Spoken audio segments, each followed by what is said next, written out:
Did a quadruple amputee really unalive a guy while he was driving? Wait, what? Well, have a seat and let me tell you about it. So our story today starts with this guy, Dayton.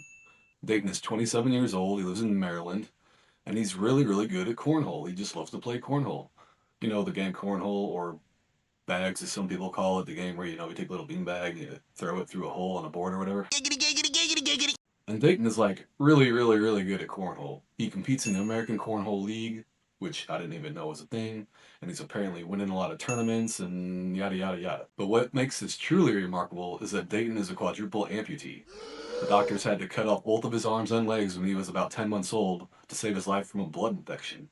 And Dayton seems to be a pretty resilient guy. Even as a kid with no arms and legs, he taught himself how to play football and even drive go-karts. But another thing Dayton's really into is, let's just call them hand cannons.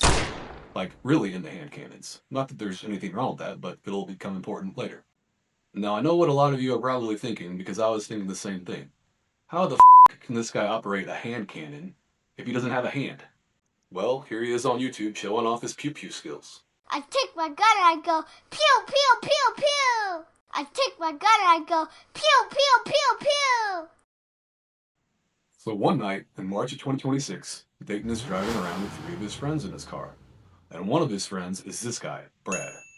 So Brad is riding in the front seat of the car with Dayton, and then the other two friends are in the back, just chilling, hanging out. And all of a sudden, a huge argument breaks out between Dayton and Brad in the front seat. And this argument gets heated. So heated, in fact, that Dayton pulls out his hand cannon. And allegedly, Dayton points the hand cannon at Brad, and bang, bang, pulls the trigger twice, unaliving Brad. And remember, there's still two friends in the back of the car, and they obviously see all this go down. So Dayton pulls the car over, he looks back at the two friends, and he's all like, hey guys, can you help me get Brad's body out of the car? And I guess these two guys are like, f that, because they open their doors and bounce. Then Dayton takes off with Brad's body still in the front seat. A couple of hours later, a resident who lives about 14 miles away from where the shooting took place goes out in their yard and they find a body. So they call police and they're like, hey, there's a body in my yard. And so police get there and they find Brad's body. So now they're looking for Dayton. And fortunately for police, they're able to track Dayton down thanks to some gas station security footage.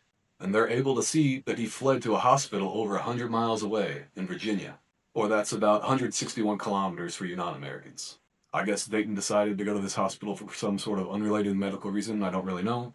But police track him there, and they wait for him to get his treatment, and after he's treated, boom, they arrest his ass. Here's his mugshot.